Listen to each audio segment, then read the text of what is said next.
What's up guys, Dakota here, and in today's video we're going to be finally doing the first mod to the Jeep, which is going to be getting rid of this plastic bumper and installing the OEM, or what you could get from the factory, steel bumper from Jeep.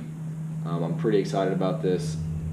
The first couple things that we're going to do, there's some like push pins or pop out pins that we need to take out. I believe there's like 7 of them, and then there's two 8mm bolts at the bottom of the skid plate here that we need to take off. And once we do that, then we'll work on this. There's a little plastic piece up here that we need to take off. Then we'll get to the bolts that actually help us take off the bumper. And she's probably gonna help, but probably not. Anyways, so once we do that, what we're gonna need is an 8mm screw. Yep, she's still trying to help.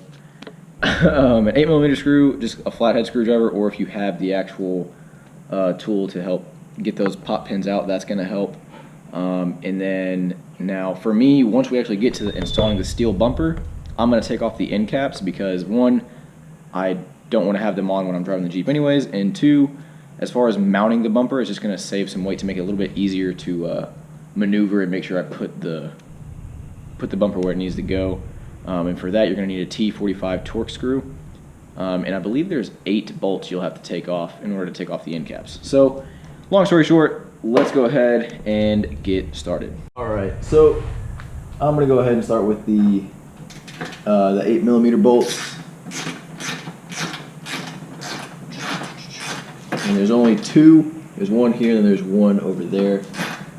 So it shouldn't take very long.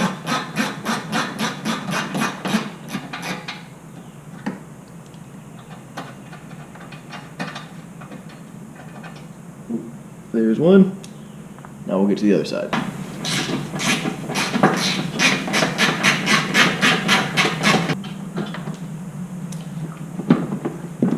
Alright. Now, as you can see, we've got those out, so now it's a lot more flimsy. Now what we're going to work on is taking out these. So you've got 1, 2, 3, 4, 5, 6, 7, 8 of those guys. So we're going to take those out. And that's what I'm going to use a screwdriver for, because I don't have the actual tool that you're supposed to use to pop these guys out. So we'll see how that goes. Not really sure if you guys will be able to see this, but so right here, I'm just shoving the screwdriver in here and then basically just prying it out. So it requires a little bit of pressure. Whew.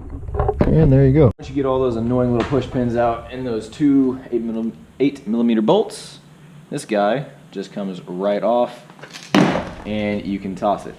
So now what we're going to do is work on getting these guys out. And again, just use a flathead screwdriver unless you happen to have that handy dandy tool to pick that out. I don't. So I'm basically just breaking those. I'm just going to cut to the next part because I'm not really sure how I can film that particular part. So I'll see you guys in a second. Alright guys, so the next step is we need to take off these 2 16mm bolts. That's to the screws that are connecting, they're about right here. And that's what you're going to have to undo to take this bumper off. So far everything's pretty straightforward, but like most things, when it's supposed to be, you know, like a 45-minute thing, it's probably going to end up taking 3 hours because something's going to go wrong, but we'll see. So I'm going to go ahead and take off those 16mm bolts.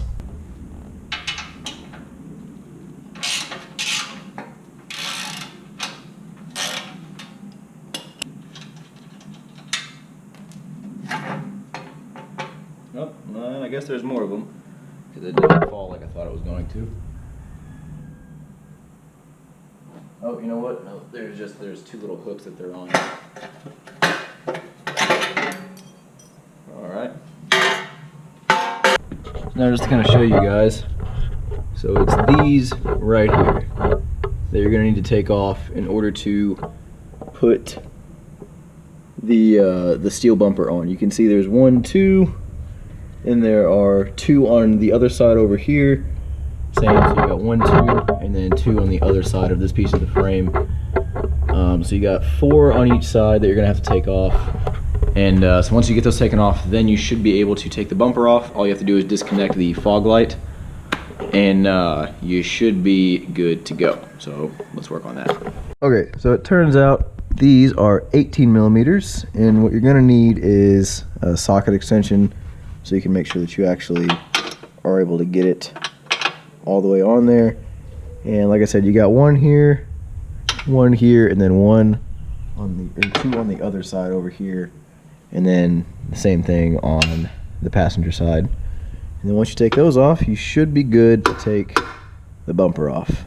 Okay, so if you guys have a little tip, if you guys have a little power drill or what's the word I'm looking for, air drill or anything like that, definitely use it. Unfortunately, the one that I have access to is way too big to fit over here, because if you're just doing it by hand, it's going to take a while.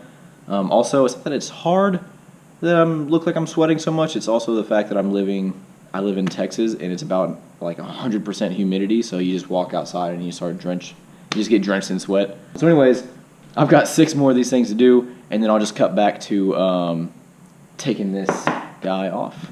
Okay, so one of the things that you will need to do is, once you move that plastic trim piece that was right here, is it gives you a little bit easier access to this connector right here, which is for the fog light. You just have to push this button down and then it separates, whereas it's a bit harder to do if you don't take it off and you're trying to do it from the side here.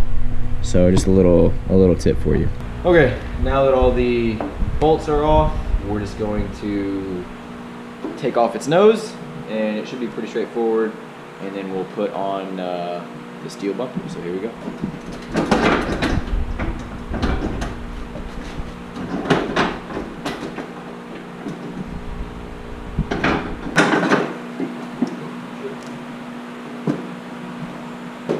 Alright, here we go. Before we install the steel bumper, what I'm going to do is take off the end caps, which is 1, 2, 3, 4, 5, 6, and then there's 2 more screws on the back. That way, because I'm not planning on actually driving with these on, and it'll just save a little bit of weight when we're putting it on the nose of the Jeep. So it's going to be a T45 torque screw. He's got to take off 8 bolts. These guys are going to come right off.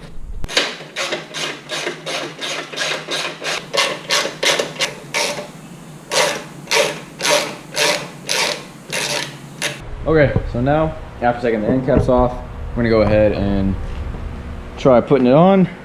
And then once we do that, we're just going to tighten everything back up. Put on that, I'm not really sure what that is, skid plate, whatever it is, bracket. We're going to put that on, and then after all that, we will be done. So let's get to it.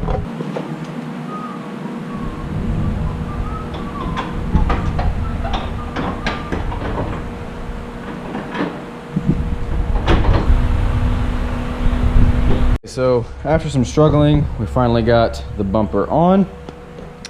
I had to use a file because for whatever reason the bolt on this side, the right side, was rubbing. And also apparently, so the bumper, just so you guys know, does not come with the bottom skid plate, the steel skid plate for the steel bumper, and it doesn't come with this piece that's supposed to go here to kind of cover this gap. So that's something that I'll have to get. But I'm gonna get everything tightened down and we'll go from there. All right guys, so got the bumper on. I'm really happy with how it looks.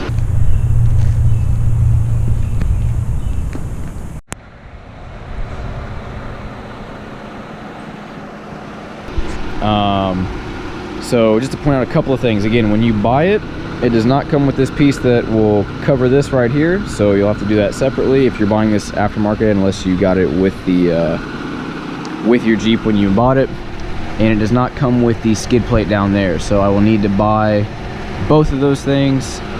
The only little issue that I had installing this, sorry guys, it's like super humid, so that's why I have the Jeep on, that way when I get in I'm not dying. She didn't help any at all. But the only issues that we had installing it was when we were trying to push it in, there's those 4 screws that you gotta get through the frame, and I had to file down one of them. Other than that, very straightforward install. Only took me maybe an hour, hour and 15. That's about it. But yeah, so hope you guys enjoyed the video. If you did, make sure to give it a like and subscribe, and I will see you guys in the next video. Take care.